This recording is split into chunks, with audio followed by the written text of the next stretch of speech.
Bismillahirrahmanirrahim. Assalamualaikum warahmatullahi wabarakatuh. Waalaikumsalam warahmatullahi wabarakatuh. Alhamdulillahirabbil alamin. Allahumma sholli ala sayyidina Muhammad wa ala ali sayyidina Muhammad.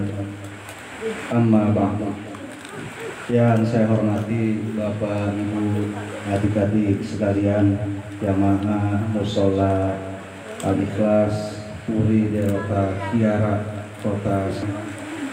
Alhamdulillah pada malam hari ini yang diiringi dengan hujan rintik-rintik, mudah-mudahan ini hujan rahmat bagi kita semua, mengiringi curahan anugerah dan karunia Allah ke majlis kita yang diisi dengan sholawatan, marhabanan, dan alhamdulillah kita bisa berkumpul bersama saya pada malam hari ini dalam program 2 mingguan.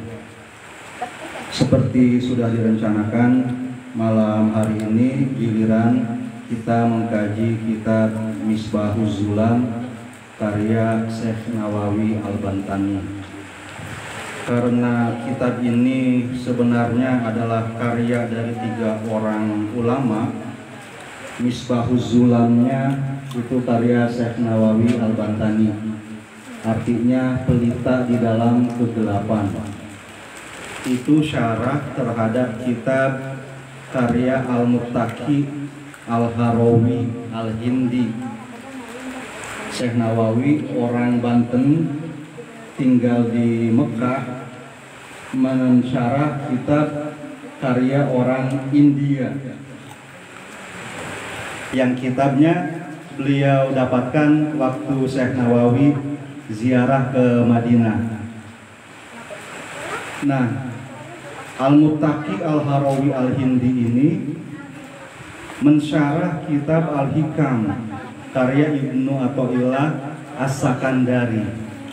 As-Sakandari artinya orang yang berdomisili di kota Iskandaria.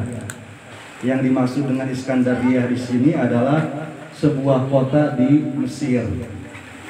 Jadi ada ulama Banten, ulama India, dan ulama Mesir di dalam kitab yang kita baca pada malam hari ini. Walaupun sejak awal acara Bapak Ibu sudah banyak membaca ayat-ayat Al-Quran, sholawat dan sebagainya, untuk keberkahan ilmu yang kita pelajari, mari sekali lagi kita membaca suratul Fatihah, terutama untuk ketiga ulama tersebut, umumnya kepada semua guru yang mengajarkan kita walaupun satu huruf, juga kepada orang tua kita, kepada saudara-saudara kita yang sudah berpulang ke rahmatullah. Mudah-mudahan Allah menerima amal ibadah mereka, mengampuni kekurangan mereka, menjadikan kubur mereka sebagai taman surga. Dan kepada kita yang masih diberikan tugas untuk beribadah di alam dunia ini, mudah-mudahan Allah Subhanahu wa Ta'ala senantiasa memberikan taufik dan hidayah kepada kita. Ala hazihi niyyah al-Fatihah. A'udzubillahi minasyaitonirrajim. Bismillahirrahmanirrahim. Alhamdulillahirabbil alamin arrahmanirrahim maliki yaumiddin. Iyyaka na'budu wa iyyaka nasta'in ihdinas siratal mustaqim. Siratal ladzina an'amta 'alaihim ghairil maghdubi 'alaihim waladdallin. Bapak Ibu sekalian, selain ngaji offline di majelis teras mushola Ikhlas ini, pengajiannya bisa diakses juga lewat TikTok. Jadi saya ada Syekh Google, sekarang ada saingannya Syekh TikTok. Di sini juga ada masternya. Nanti saya belum sempat berburu. Saya sapa yang sudah hadir di TikTok. Di sini ada namanya Second Drifting, Anda Bun Daniel, ada yang sebelumnya siapa itu. Sudah pengalaman belum? Udah gaya TikToker belum? Udah mantap. Gas. Iya, kemarin saya belum bisa menyapa yang hadir.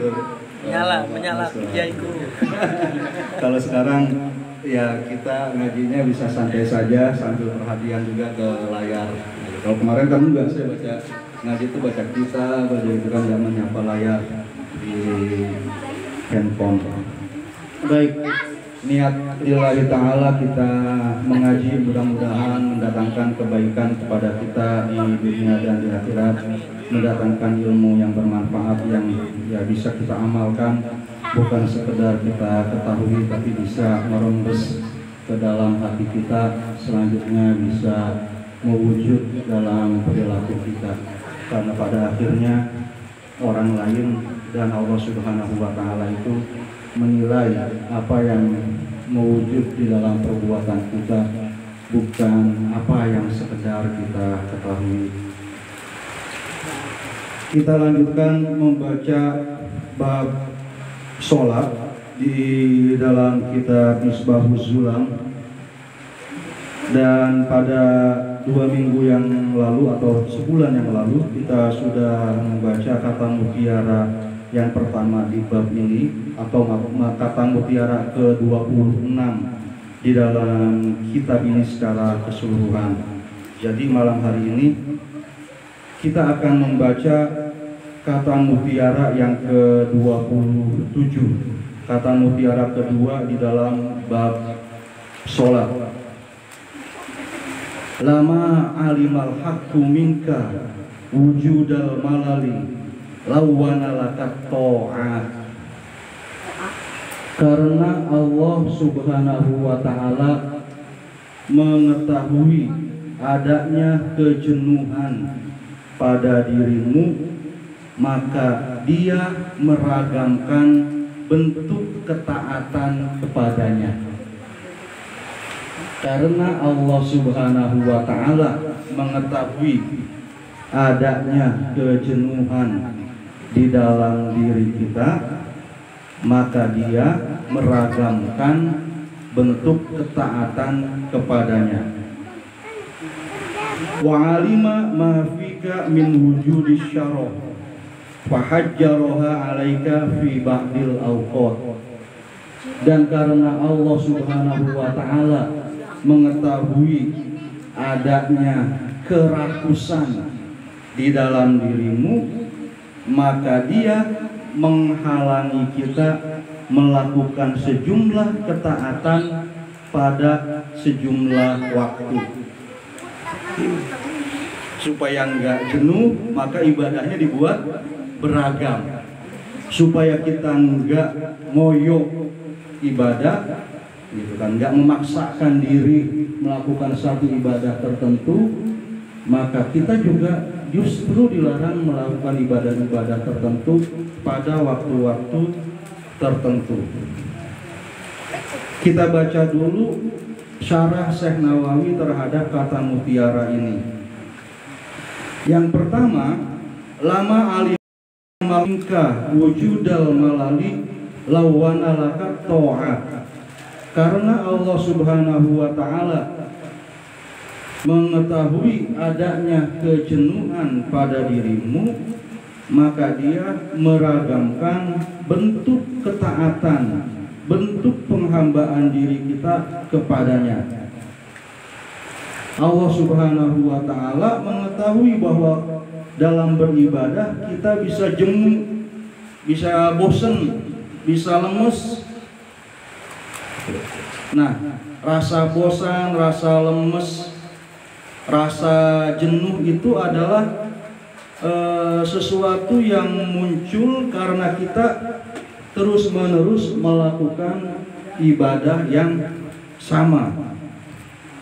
Maka untuk menepis hal tersebut, Allah Subhanahu wa Ta'ala nawwa'a lakat ta'at, menganeka-ragamkan bentuk ketaatan liyaruddaka ilaihi, agar kita bisa kembali segar, agar kita bisa kembali tangkas, gesit dalam melaksanakan ibadah. Wa tashilan alaika, juga supaya ibadah itu menjadi mudah kita laksanakan. Fa innal ibadata hasilatun hatta fil umur tabi'iyah. Karena sebenarnya ibadah itu artinya penghambaan diri kita kepada Allah bisa terwujud bahkan dalam urusan-urusan alamiah kita, dalam urusan-urusan keseharian kita. Tidur bisa jadi ibadah, bangun tidur, kita mandi bisa jadi ibadah. Kemudian makan, sarapan pagi-pagi, meriksa kendaraan, motor, mobil gitu kan, apakah hidup atau enggak, karena sebentar lagi kita mau pergi ke tempat kerja, apa disela atau segala macam. Itu semua ya urusan-urusan keseharian. Itu bisa jadi ibadah, enggak mesti berupa sholat, zikir. Mungkin ibu-ibu biasa pagi-pagi mencuci piring, sebaiknya sih tidak mencuci piring pagi-pagi ya, malam-malam sudah beres gitu. Dan sebenarnya juga seperti beberapa minggu yang lalu kita bahas, ini nggak mesti jadi kerjaan ibu-ibu. Iya, kan ada ayatnya gitu kan. Wa 'alal mauludi lahu rizquhunna wa kiswatuhunna bil ma'ruf.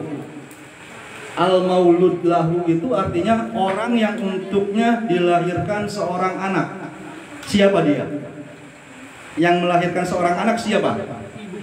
Yang untuknya dilahirkan seorang anak siapa? Ayah. Suami, laki-laki. Allah artinya wajib. Orang yang untuknya dilahirkan seorang anak wajib memenuhi rizquhunna, rezeki ibunya, rezeki istrinya, wa kiswatuhunna, dan pakaian mereka. Rezeki yang mencakup makanan misalnya. Emangnya mau dikasih beras? Makan nih, wujudnya masih beras.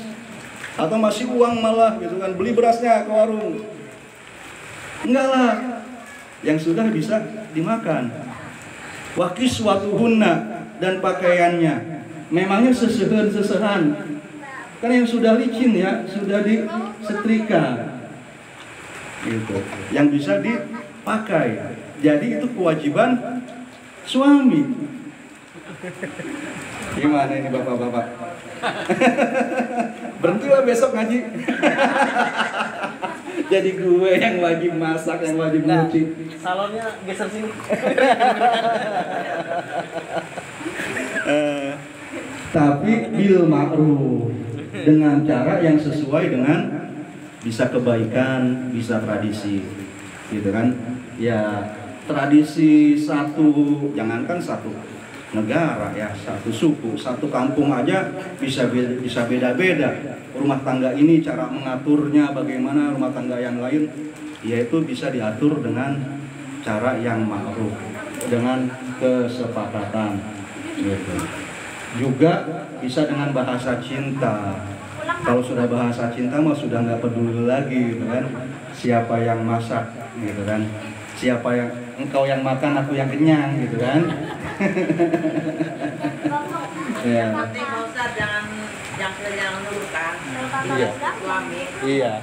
Kalau pengen ibadah yang kita kerja sendiri. Iya betul. Iya. Pengalaman pribadi. Ya, kebutuhan sehari-hari itu ya termasuk mencuci, masak dan sebagainya bisa jadi ibadah juga. Jadi kan ada zikirnya guru ya adalah mengajar, zikirnya pedagang ya jujur dalam mengkilo, menakar, mengukur dan sebagainya. Masing-masing zikirnya petani mengayun cangkulnya gitu ya. Walaupun misalnya ngadon itu kalau sudah saking lancar terbiasanya sudah otomatis tangannya bisa kerja tanpa dikemudikan oleh pikirannya, sehingga pikirannya bisa zikir, baca subhanallah, alhamdulillah. Tangannya mah ngadon, tangannya mah goreng dan sebagainya, saking sudah level mahirnya. Itu mah mahir emang. Apabila goreng sambil zikir. Iya. Zikirnya doang apa? Gorengnya doang Pak sebenarnya sudah jadi zikir gitu ya. Karena di sini dibilang sama Syekh Nawawi, perkara sehari-hari itu bisa jadi ibadah juga. Tugas sehari-hari bisa menjadi ibadah juga. Fa innal ibadata hasilatun hatta fil umur tabi'iyah wal awahid wasyahawat. Bahkan dalam perkara hubungan antara suami istri yang memenuhi hasrat syahwat itu juga bisa bernilai ibadah. Di dalam sebuah hadis ada sahabat yang bertanya, kok bisa? Dijawab, sebab setan menginginkan supaya pemenuhan syahwatmu itu melalui cara yang haram. Jadi kalau kamu memenuhinya dengan cara yang halal, itu sudah bernilai ibadah. Mencari rezeki, ya macam-macam profesi kita, itu adalah ibadah. Gitu. Padahal kan keuntungannya ya jelas, ekonomi, finansial, uang gitu. Tapi ya kita niatkan ini untuk ibadah, dia jadi ibadah. Logikanya sama seperti tadi. Sebab setan ingin kamu mendapatkan uang itu dengan cara yang haram. Sekarang sedang viral apa bapak-bapak ibu-ibu? Judol. Ya. Judi online, betul ya. Melek medsos semua. Untung saya mah nggak ngerti Pak Ustadz. Jangan Pak. Lebih baik nggak ngerti gitu ya. TikTok juga jangan kalau belum install di HP mah. Bener Pak. Saya pasang TikTok satu ini, akun yang ini nih untuk ngaji dan untuk jualan. Jualannya buku, gitu. Ada satu akun lagi yang di sana saya cuma ngaji doang. Nanti Bapak follow juga ya Pak ya. Nah ternyata di akun yang untuk jualan buku ini transaksinya lebih banyak untuk belanja. Karena kalau kita sudah punya akun media sosial seperti ini, yang mula nggak ingin karena kita sering tonton, kita jadi ingin. Yang semula kita cuma ingin barang doang, karena kita sering nonton, lama-lama jadi butuh. Butuh nih kayaknya nih, saringan keran gitu kan, saya baru beli kemarin. Saringan keran tuh, karena air yang di rumah saya tuh ada tanah atau apanya gitu ya, sehingga kolam itu cepet hitam gitu kan, cepet harus dikuras. Kayaknya kalau pakai saringan ini lumayan deh. Kiruh betul. Nah kalau sudah butuh seperti itu, sering kita lihat TikTok, lama-lama jadi panik. Hanya hari ini, hanya hari ini gitu kan, TikTok sudah nggak bener katanya. Saringan keran itu harganya dari 12.000 jadi 3.000. Beli 3 biji nggak sampai 10.000 gitu kan. Jadi aja CO. Check out kita gitu kan. Lebih baik jangan. Jadi yang sudah diniatin untuk jualan aja, kenyataannya transaksinya masih lebih banyak untuk belanja. Ya, tapi gitu belanja tadi bisa masih kita niati ibadah, ya kan? Supaya istri dan anak kita lebih nyaman di rumah gitu ya. Kita perlu apa? Silahkan jangan pelit-pelit kalau ada rezeki. Tapi di sini kata Syekh Nawawi, semua itu bisa menjadi ibadah bin niyah jika dibarengi dengan niat. Jadi kita melaksanakannya memang harus dengan kesadaran, bukan tadi panik buying gitu, membeli karena panik. Setelah check out ternyata kita scroll ke bawah, tadi 3 10.000, ini ada yang jual 4. Nyesel. Awalnya kebutuhan jadi kemauan. Iya, gitu. Padahal kan nggak semua yang harus yang kita mau itu kita beli gitu ya. Memang harus yang kita beli itu yang benar-benar butuh. Jangan ngikutin keinginan, apalagi ngikutin gaya hidup gitu. Murah sebenarnya hidup ini kalau ngikutin kebutuhan mah. Ngikutin keinginan baru mahal. Ngikutin gaya baru lebih mahal lagi. Capek benar Ibu.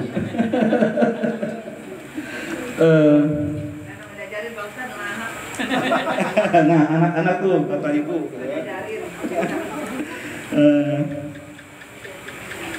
Selanjutnya Syekh Nawawi mengatakan, fa idza saqula 'alaika nau'un wa khaffa 'alaika ghairu fankul ilaihi hatta takuna fi ibadatin daimatin ma ikbalin wa nasyatin daimaini.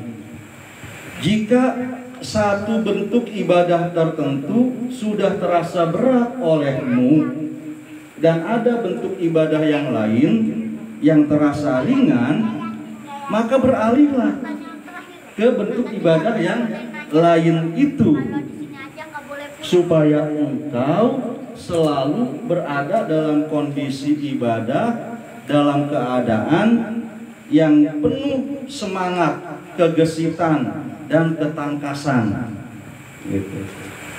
Misalnya kalau kita sholat ya, habis ya sholat maghrib itu kan yang muakkadnya 2 ya, setelah itu sholat sunnah mutlaknya boleh lebih dari 2 atau ghair muakkadnya dulu gitu. Sehingga kalau kita lihat ada orang habis sholat maghrib dia sholat sunnah 2 rakaat lantas bangun lagi ya itu nggak apa-apa. Sholat yang selanjutnya adalah yang ghair muakkadnya atau sholat sunnah mutlaknya dan sebagainya. Tapi kalau dia sudah misalnya 8 atau 10 rakaat kan capek, mau nungguin isya ganti, jadi baca Quran misalnya. Baca Quran sudah beberapa halaman capek lagi, ganti lagi zikir gitu. Zikir juga banyak, makanya tadi dalam marhabanan saja bacaannya banyak, cara bacanya beragam, yaitu untuk menyemangatkan kita dalam beribadah. Kalau kita sudah baca astagfirullahalazim misalnya 70 kali, tambah jadi 100, lantas bosan, ganti bacaannya. Subhanallah, alhamdulillah, wala ilaha illallah, Allahu akbar. Baca itu udah pegel juga, ganti lagi banyak bacaan kalimat thayyibah. Hasbunallah wa ni'mal wakil, ni'mal maula wa ni'man nasir. Baca ya hayyu ya qayyum, baca la ilaha la haula wala quwwata illa billah dan sebagainya. Begitu. Selanjutnya wazalika aqrabu ilal fathi, karena kita menukar-nukar gitu ya, ibadah yang kita kerjakan itu akan lebih dekat menyingkap kebenaran ke dalam hati kita, terbukanya hati kita kepada cahaya dari Allah. Itu disebutnya dalam bahasa sufi al-fath, terbuka gitu ya. Sama dengan al-kashf, tersingkap. Jadi orang dapat ilmu itu ada 2 jalannya. Jalan yang pertama belajar seperti ini, disampaikan lewat kata-kata gitu. Kita berusaha mencerna. Cara yang kedua adalah ibadah. Dengan ibadah nanti hati kita menjadi bersih, lantas ilmunya langsung dihunjamkan oleh Allah ke dalam hati kita. Sehingga ini ada cerita, ibu-ibu, bapak-bapak, saya sudah lupa asal muasal saya tahunya dari mana, tapi ceritanya masih bagus. Saya lupa juga apakah sudah saya sampaikan di majelis ini atau belum. Jadi ada guru sufi masih dekat dengan tabi'in, yaitu Hasan al-Basri. Itu punya murid yang mantan pendosa, pelaku maksiat. Ya kalau di TV itu ada preman tobat lah, kayak gitu. Datang ke guru itu sufi, preman insaf. Lantas pada satu malam Hasan Al-Basri bermimpi. Ada yang mengatakan kepadanya, muridnya itu derajat kewaliannya, kita bilang aja seperti itu, sudah lebih tinggi daripada kamu. Gitu. Dia langsung terbangun, nungguin pagi, pengen nanya ke muridnya, apa sih yang dilakukan oleh muridnya ini. Pas ketemu pagi ditanya, namanya kamu punya amalan apa? Sehingga saya tadi malam dibilangin dalam mimpi saya, tingkat kewalianmu sudah lebih tinggi malah daripada saya nih, gurumu. Muridnya bilang, boleh jadi karena malam-malam itu kalau tuan guru isi dengan menghitamkan kertas yang putih, menulis buku, mengarang. Saya mengisi malam-malam saya dengan memutihkan hati saya yang hitam. Keren nggak? Iya. Bener kan kerjaan guru kayak begitu, kerjaan ulama. Nulis buku dia, ada kertas putih dia hitemin dengan tintanya. Si preman pendosa yang insaf ini malam-malam dia nangis, tadarruk, takhasyuk pada Allah, nyesali dosa-dosanya. Tobat yang nasuha, ini ada Bapak Nasuha. Tobat yang tulus, tobat yang murni. Nah, itu sama dengan memutihkan hati yang hitam. Nah, dengan hati yang sudah bersih seperti itu, maka dia menjadi, hati kita ini menjadi wadah yang pantas untuk menerima pancaran ilmu dari Allah Subhanahu wa Ta'ala. Ini bahasannya bisa dipanjangin karena Imam Al-Ghazali sendiri akhirnya bisa memutus semua kesangsian dan keraguannya terhadap kebenaran juga dengan ibadah. Panjangin aja dikit ya. Iya, Imam Al-Ghazali itu guru sufi yang paling kita ikutin juga di Indonesia ini. Karir ilmiahnya itu sudah sangat sukses. Sudah jadi rektor di Universitas Nizamiyah di Baghdad. Tapi satu hari dia diperingati oleh adiknya. Kamu mengajar itu cari popularitas atau cari ridho Allah? Gitu. Waktu dikasih peringatan kayak begitu mah, ya lewat aja. Tapi lantas setelah dia sendirian, dia bisa merenung, bener itu mengena ke dalam hatinya. Saking dia pikirin, lantas itu pengaruh ke tubuhnya. Jadi dia nggak bisa bicara juga, sampai terkena penyakit seperti itu. Nggak bisa ngomong yang sehari-hari, nggak bisa ngomong untuk ngajar. Akhirnya dia pamit kepada keluarganya bahwa dia mau khalwat. 10 tahun bapak-bapak, ibu-ibu, Imam Al-Ghazali khalwat untuk menyucikan hatinya itu, melepas semua kesangsian, semua keraguan tentang eksistensi, tentang wujud dirinya dan eksistensi Tuhan. Apa makna keberadaan kita di dunia ini? Apa yang harus kita cari sebenarnya? Follower di atas 1000 sehingga saya bisa lepas dengan TikTok seller center saya. Iya, popularitas itu gitu kan. Nyari popularitas misalnya dengan menunggangi isu-isu yang viral. Ya. Atau misalnya ya let it flow kalau bahasa Mas Ade yang menemani saya ini. Ya biarkan kita mengalir. Datang follower satu-satu gitu kan. Sudah sebulan baru 200 orang followernya. Kapan nyampe 1000-nya ini? Gitu kan. Ya jalani aja terus ya Pak ya. Nggak usah dipikirin yang seperti itu. Nah, setelah 10 tahun Imam Al-Ghazali itu khalwat, lantas ya dia tadi merasa pancaran cahaya dari Tuhan itu yang akhirnya menghilangkan keraguan-raguan dan kesangsian dirinya. Ibadah juga bisa mendatangkan ilmu selain orang belajar secara akademis, dengan S1, S2, S3, dan selanjutnya. Kalau kita cari dasar yang lebih tua lagi, misalnya panutan kita Imam Syafi'i mengatakan al ilmu nurun wa nurullah la yuhda lil asi. Ilmu itu adalah cahaya, dan cahaya itu tidak diberikan kepada pendosa.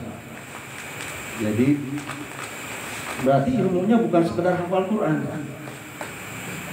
Ilmu yang dimaksud di sini bukan sekedar bisa baca kitab tafsir, kitab hadis, kitab fikih, lancar menyampaikannya di depan jamaah. Karena hafal Quran dan bisa baca itu bisa dilakukan juga oleh pendosa.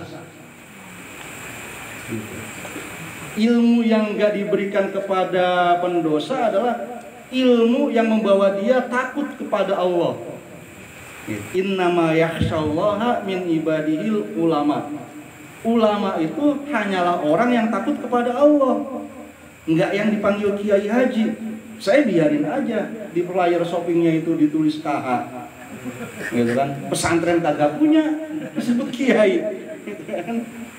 Lah, ya tapi oke, saya harus menjaga hati saya, gitu kan, bahwa ya selama saya nggak takut kepada Allah, gitu kan, lancar ngaji seperti ini nggak ada gunanya juga. Ya Allah min ibadil ulama.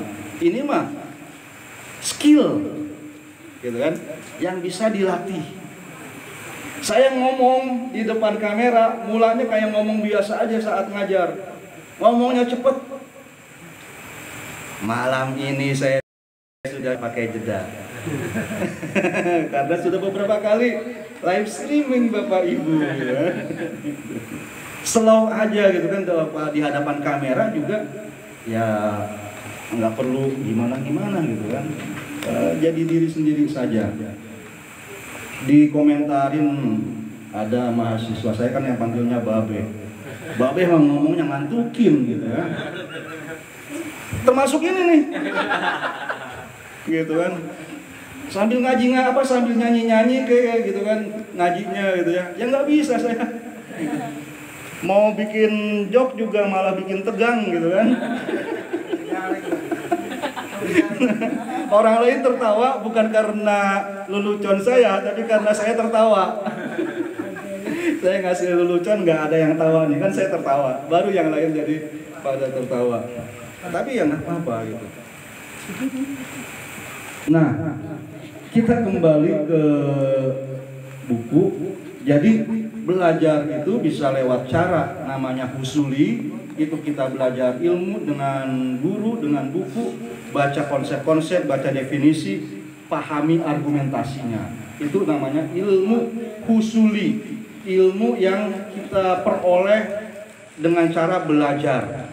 Yang kedua tadi yang lewat ibadah itu disebut ilmu huduri, ilmu karena ngalamin, ilmu karena kita hadir di dalam objek ilmu kita, di dalam kebenaran yang ingin kita cari.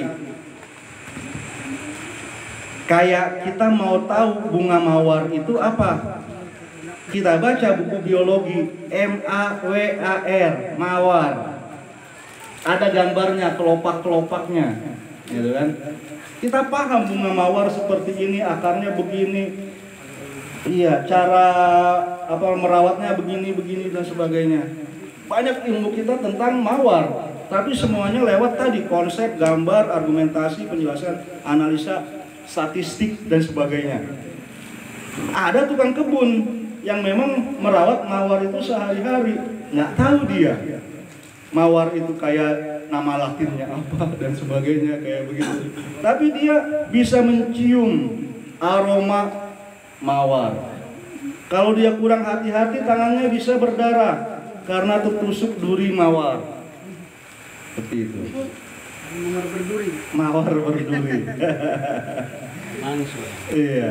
Nah, itu dia perbedaan antara dua ilmu tadi, yang usuli dengan huduri. Hatta kila, lanjut Syekh Nawawi, sehingga ada yang mengatakan ini Umar bin Abdul Aziz, bukan dari Nabi menurut si editor kitab ini. Mansaro ilallahi bitopihi kana usul aqrabba ilaihi min topihi. Orang yang berjalan menuju Allah dengan mengikuti tabiatnya, maka dia lebih mungkin sampai lebih cepat dari tabiatnya itu sendiri. Maksudnya kita tidak memaksakan sesuatu kepada diri kita untuk kita kerjain. Kalau misalnya afdolnya sholat tahajud 12, kita baru mau memulai, ya kita kerjakan sekuatnya diri kita. Sholat duha seperti itu. Ada grup baca Quran one day one juz, odoj, gitu kan. Kalau di teman saya ada odok, one day 1 kilo. Karena banyak makan gitu. Jadi berat badannya aja terus yang tambah 1 hari tambah 1 kilo. Odok, bukannya odoj. Ya itu juga nggak perlu dipaksakan mesti katam 1 juz 1 hari. Kita mulai sesuai dengan kekuatan kita. Tapi ini harus kita pahami juga dengan hati-hati, karena pelajarannya bukan hanya omongan ini, ada omongan yang lain. Supaya saya nggak menyesatkan, saya sampaikan juga pada kesempatan ini bahwa melatih jiwa kita untuk mau melaku berjalan menuju Allah itu oleh para sufi disebut dengan riyadhah. Riyadhah itu bisa diterjemahin dengan olahraga, kayak atletik, gitu kan, renang dan sebagainya, itu semuanya riyadhah. Nah, olah jiwa oleh para sufi juga disebut sebagai riyadhah. Artinya kita mendisiplinkan sesuatu untuk kita kerjain. Cristiano Ronaldo menang nggak kemarin main bola? Hah? Kalah ya sama Prancis. Iya. Tapi dia kan sudah tua. Berapa tuh umurnya? 38. Masih bisa seperti, sementara yang seangkatannya dia, Wayne Rooney, gitu kan, sudah kelihatan tuanya setelah pensiun gitu ya. Itu karena apa? Karena ada disiplin. Gitu. Disiplinnya juga ya lari, semua orang bisa lari. Tapi yang bisa larinya seperti dia itu karena latihan di gym, latihan di lapangan, lari-larinya lebih daripada orang lain. Jadi di dalam kata disiplin itu ada kata memaksakan diri juga, yang nggak bisa dilepas. Ya sudah gitu kan, kayak yang tadi tuh. Nah, artinya kita carilah yang seimbang antara kita mengikuti kemampuan diri kita dengan kedisiplinan ini. Wa man sara ila Allahi bi mukhalafati tauqihi kanal wusul bi qadri bu'dihi an tauqihi. Sementara orang yang memaksakan dirinya menentang kemampuan alamiahnya dalam usahanya berjalan menuju Allah, maka sampainya dia kepada Allah sama dengan seberapa jauh dia menentang kemampuan dirinya itu. Artinya ya semakin jauh dia menentang kemampuannya, semakin jauh juga dia sampainya kepada Allah. Nah, ini harus dipahami dalam bingkai bahwa ibadah itu beragam tadi. Yang penting adalah total general kita berada dalam kondisi menghambakan diri kepada Allah. Jangan maksakan, oh saya mau jadi ahli sholat, ahli zikir. Ya semuanya jangan dibeda-bedain. Kalau kita pergi haji juga sama. Teman serombongan itu ada yang rajin sholat ke Masjidil Haram, ada yang sholatnya maunya di kamar aja atau di masjid, di hotel kayak begitu. Ya sudah, masing-masing orang dengan ritmenya gitu kan. Kita jangan nanti pas pulang Haji si Uci apa siapa itu ya di Instagram itu ya, ada temennya itu ya, kalau dipanggil Cece doang nggak mau nyaut, harus panggil Haji. Iya. Nah, malah jadi gibah pas pulang. Teman sekamar saya mah males banget ke Masjidil Haram. Lah kita nggak tahu ibadah orang itu apa gitu ya. Ya bisa jadi dia memang sholat mah kurang semangat gitu kan. Tapi walaupun dia pergi jalan-jalan, ya banyak yang dia sedekahin sambil jalan-jalan ke pasarnya, ke belanjaannya gitu. Semua pelajaran ini adalah pelajaran untuk diri kita, untuk hati kita gitu ya. Bukan jangan dipakai untuk menilai orang lain. Bagian kedua dari kata mutiara yang kedua di dalam bab sholat ini adalah wa'alima fika syarah. Syarah itu dijelaskan oleh Syekh Nawawi, mujawazatil haddi fit tasaru'i ilal amal, melewati batasan dalam ketergesa-gesaan melakukan sesuatu. Itu syarah. Kayak pengen cepat hasil, pengen cepat kita bisa mengerjakan sesuatu. Fayaqaun naqsu fil amal. Yang ketergesa-gesaan ini justru menyebabkan munculnya kekurangan atau ketidaksempurnaan di dalam pekerjaan kita. Ya kalau saya misalnya jadi pengajar, murid saya nulis artikel, bisa dilihat misalnya atau skripsi seberapa dia tekun mengedit artikelnya, skripsinya, dengan cara melihat seberapa banyak misalnya salah ketiknya gitu ya. Kalau yang rajin mah nggak tuh buru-buru pengen sidang atau sebagainya, bersih lah ada. Nah, ada manusia yang seperti itu, ingin cepat-cepat, serba tergesa-gesa, terburu-buru. Fahajjaroha alaika fi ba'dil awqat. Maka Allah Subhanahu wa taala justru melarang ketaatan itu dilakukan pada sejumlah waktu. Kemarin baru kita lewati hari tasyrik plus hari raya Idul Adha-nya, kita dilarang puasa, haram puasa pada waktu itu. Seberapapun kita senang berpuasa, hari lebaran mah enggak boleh. Sholat juga sama, pada waktu matahari terbit, matahari terbenam, jangan kerjakan sholat karena dia terbit dan tenggelam di tanduk setan, seperti itu. Kemudian ya pengen haji, waktunya cuman di bulan Dzulhijjah saja, nggak bisa.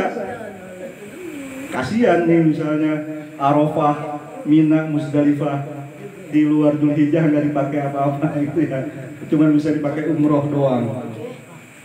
Mubazir nggak bisa karena Nabi memberikan tuntunannya seperti itu.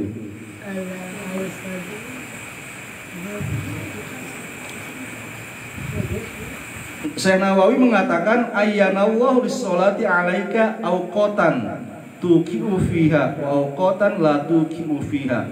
Allah Subhanahu wa taala menetapkan untuk sholat waktu-waktu yang engkau bisa mengerjakan sholat itu padanya, dan waktu-waktu yang engkau nggak bisa ngerjain sholat itu padanya. Sudah pengen sholat subuh, nanti dulu Pak, baru jam 9:30 malam gitu ya. Sholat subuh sekarang gitu. Nafsu banget saya udah pengen sholat subuh, nggak boleh. Fasyarah wal malal afatani azimatani.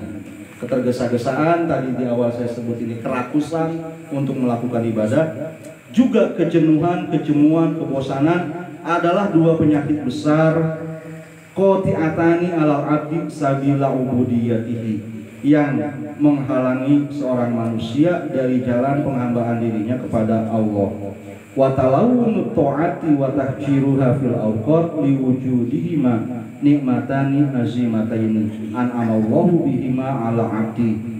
Sementara keragaman bentuk ketaatan dan pelarangan mengerjakannya pada waktu-waktu tertentu karena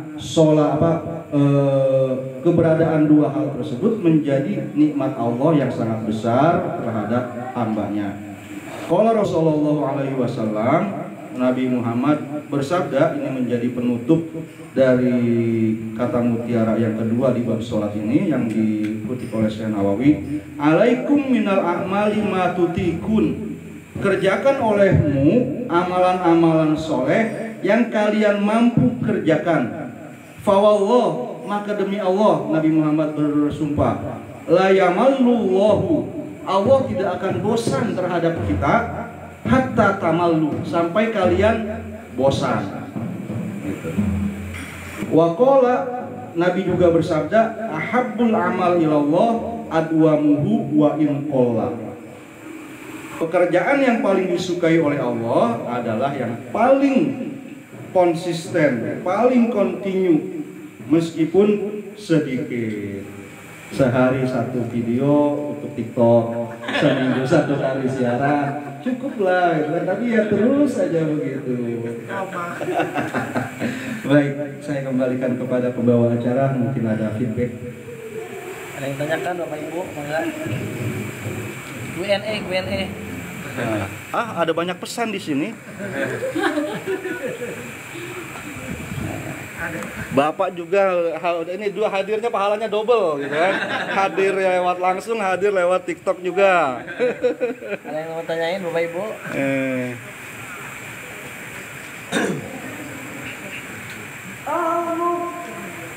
Oh, terima kasih Bapak. Ini yang membuatnya dia ramai. Ya, ada 4 orang penonton. Iya. Ya, mungkin yang masih hadir di sini ada pertanyaan juga dari jamaah TikTok Kia. Silakan ibu-ibu, bapak-bapak, kalau ada yang bisa saya tanggapi balik. Kalau sulit, ya kita lewat aja. Ya kan? Ilmu itu hidup karena dibahas. Kalau ya sama sih dalam hal yang lain juga, yang viral itu kan jadi hidup karena diramein ya. Kalau sesuatu berita judul misalnya ditutup-tutupi, ya sudah bisa berhenti dengan sendirinya juga. Nah enggak? Yang aneh-aneh itu pasti terkenal.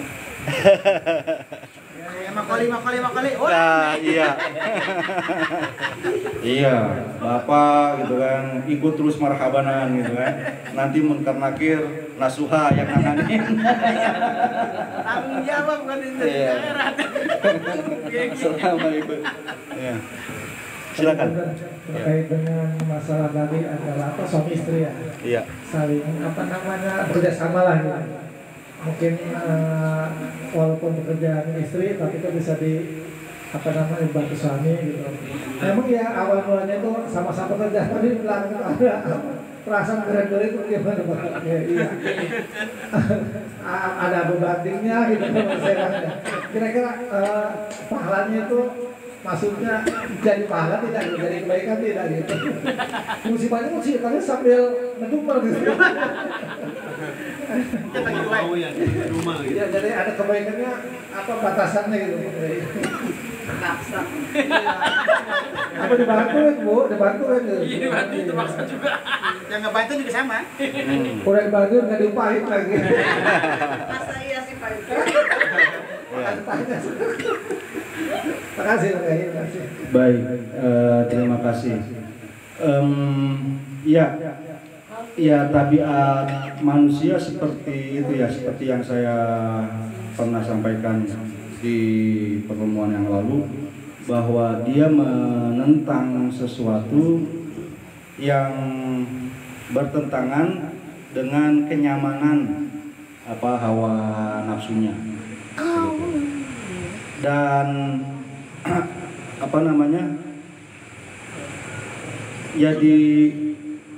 pertama kita harus terus apa namanya, mencamkan gitu ya, mengapa kita mengerjakan hal ini, mengerjakan sesuatu. Misalnya ada orang ahli apa ya, orang arif zaman dulu yang ditanya sama muridnya, kok nggak pernah bersedih? Sebab dia bilang, saya sudah tahu bahwa nggak ada apapun di dunia ini yang kehilangannya bisa bikin saya sedih. Mengapa? Ya karena mungkin dia sudah mendapatkan Allah harga, dan Allah mah nggak mungkin hilang. Sementara sesuatu yang di dunia, harta, keluarga, bahkan diri sendiri bisa hilang. Harta hilang ya nggak sedih, keluarga hilang nggak sedih, diri sendiri meninggal ya nggak sedih juga, selama masih ada Allah. Begitu juga saat kita mengerjakan pekerjaan tadi, misalnya ya pekerjaan domestik ya, istilahnya pekerjaan di dalam rumah kita, begitu. Sebagai suami misalnya, apalagi kalau istri tidak menjadi pencari rezeki misalnya, seperti itu. Begitu sampai ke rumah ya kita inginnya sudah santai karena kita tadi keluar dari rezeki, kopi sudah siap dan sebagainya. Berbeda misalnya kan kalau kedua-duanya bekerja, itu psikologi istri juga harus dipahami. Kalau zaman dulu yang seperti itu ya sekarang kan sama-sama keuangan keluarga ini ditopang oleh berdua. Jadi bukan cuma istri yang harus masak, mencuci, nyiapin teh, kopi gitu kan. Di rumah ya bisa gantian misalnya gitu, atau bagaimana. Nah kalau kita berhasil misalnya mencamkan, mengingat-ingat apa niatan kita untuk mengerjakan seperti itu bisa mengurangi tadi ngedumelnya kita atau bebantingnya kita gitu ya. Ngerjain tapi ada kayak nggak ikhlas. Iya. Cara yang kedua adalah dengan ya kita pelajari kita bergantian di majelis ini antara Syekh Nawawi dengan Sirah Nabawi. Di dalam riwayat Nabi Muhammad itu banyak hadis yang menerangkan misalnya beliau mengerjakan pekerjaan-pekerjaan seperti menjahit baju atau dulu tuh ngesol sepatu gitu ya, enggak nyuruh kepada istrinya, baik Khadijah maupun setelah Khadijah meninggal beliau punya beberapa istri. Nabi Muhammad seperti itu ya, bahkan misalnya kalau pulang dakwah kemalaman, rumah sudah terkunci, bangunin aja juga nggak bangunin, ya gelar aja serbannya di depan rumah lantas tidur di situ. Jadi sebagian kebiasaan kita masalah kerja publik, nyari duit gitu ya, itu laki-laki. Kerja domestik itu dikerjakan oleh perempuan, itu adalah bentukan adat gitu, bentukan yang bisa berbeda dengan adat orang lain di tempat lain atau pada waktu yang lain. Sementara kalau kita cari pedomannya dari agama, yang Nabi Muhammad ditopang oleh Siti Khadijah yang berdagang. Sejak menjadi Nabi kan Nabi nggak berdagang lagi, dakwah saja. Gitu. Nah, biaya dakwahnya itu dari mana? Gitu. Biaya rumah tangganya juga. Jadi istri bekerja sebenarnya udah dari dari zaman Nabi itu, dari zaman dulu. Jadi tadi tujuan kita sendiri pada akhirnya melakukan pekerjaan-pekerjaan itu adalah untuk diri kita sendiri. Kalau kita melakukan kebaikan, maka sebenarnya kebaikan kita itu sudah sampai kepada Allah sebelum orang yang jadi tujuan kebaikan kita menerima kebaikan kita. Mau wujudnya konkret kayak kita sedekah ke badut di perempatan, di manusia, bocah silver itu, bocah manekin atau ini nyampe nggak sih kepada Allah gitu kan? karena misalnya ragu. Ya kalau kita lihatnya ikhlas gitu kan, ya ngasihnya jangan gede-gede sampai 100.000, 5.000 deh gedenya, atau 10.000, 2.000, 1.000 gitu ya. Itu yang uang yang kita kasih sudah sampai ke tangan malaikat, sudah diterima oleh Allah sebelum pengemis atau orangnya menerima uang kita. Atau berbentuk tadi pekerjaan, membersamai istri, nemenin anak belajar. Saya udah capek kerja gitu kan, anak PR dia nggak ada ngerti, udah sih mama yang ngajarin gitu.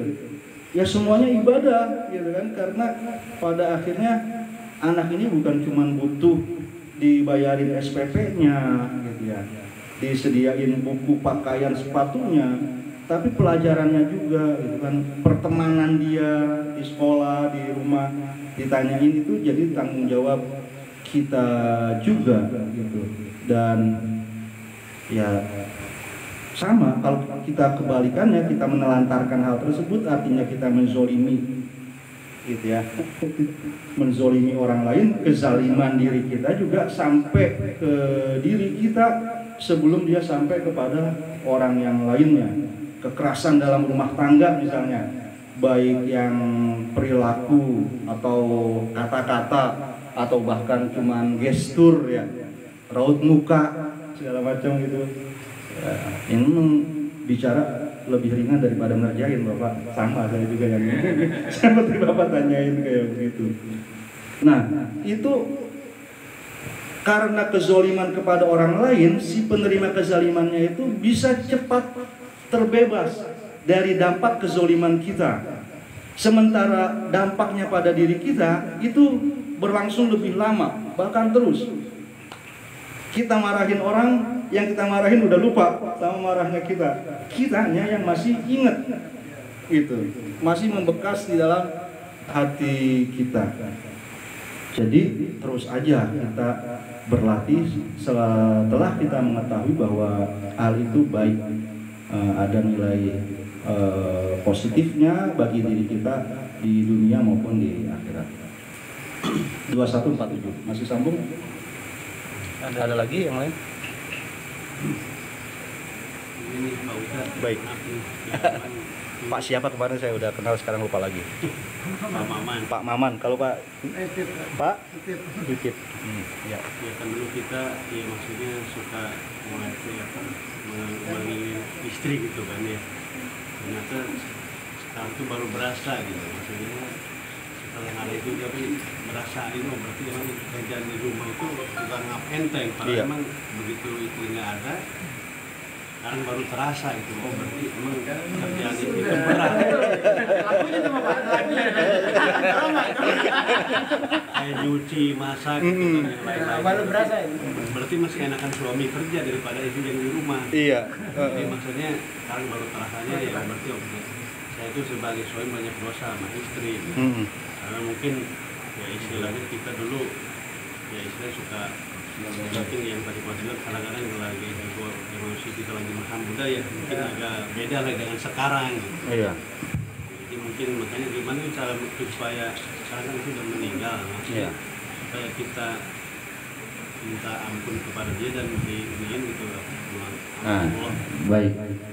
Terima kasih Pak Maman. Ini ada pedomannya langsung yang saya ingat dari Rasul. Begitu Khadijah sudah meninggal dan beliau beristri lagi dengan beberapa orang, diantaranya Siti Aisyah. Siti Aisyah itu diriwayatkan suka cemburu sama almarhumah Siti Khadijah.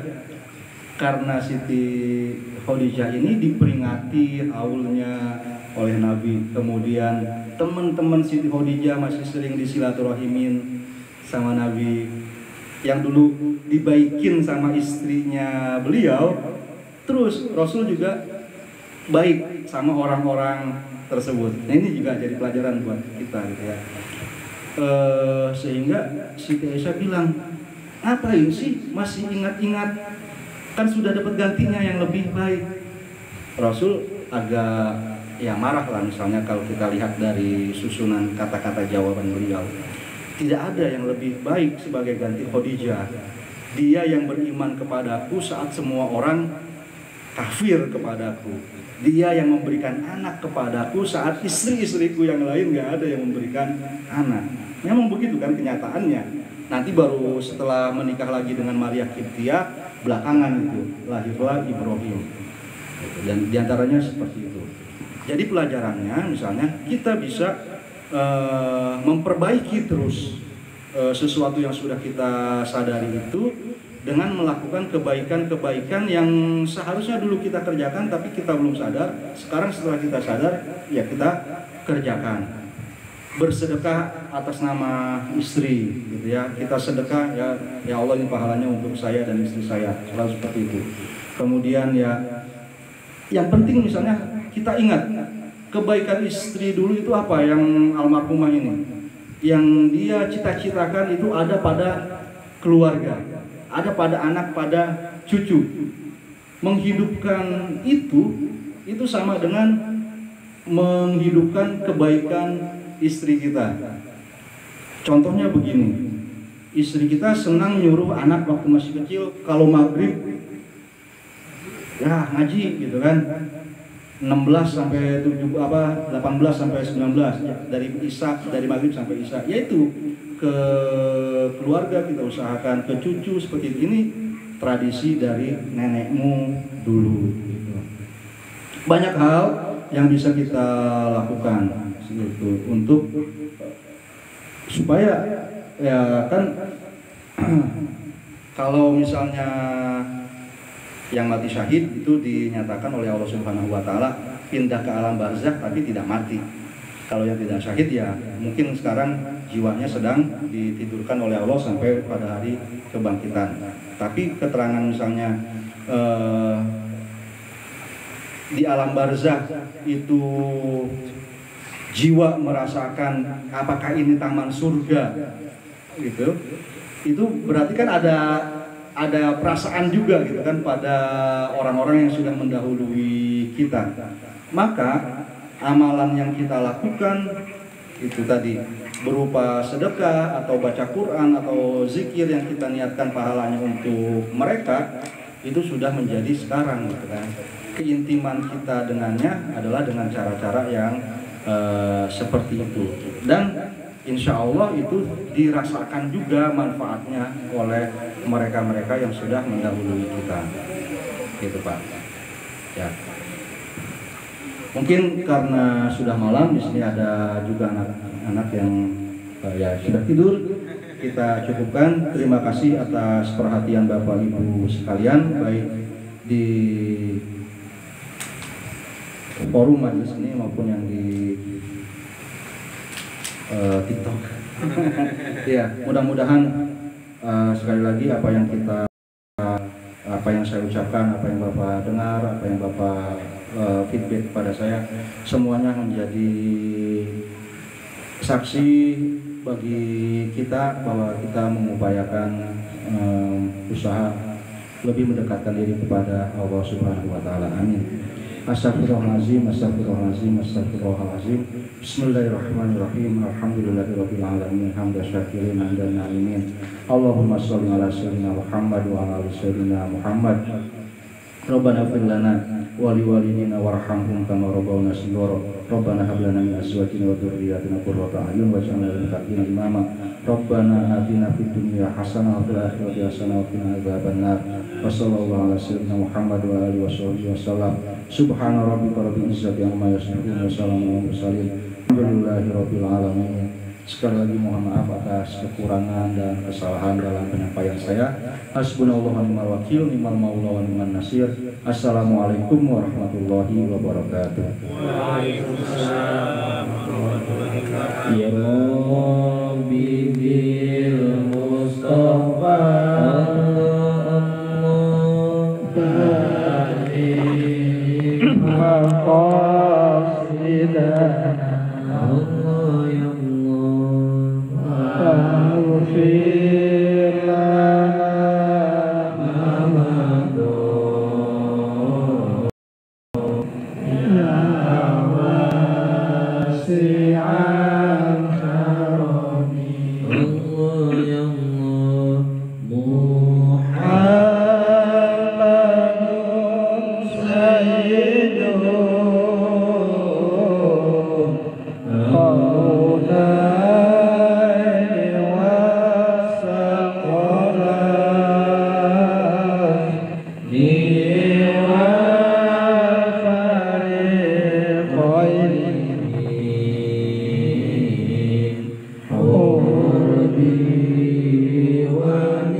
Mustafa baligh maqasidana waghfir lana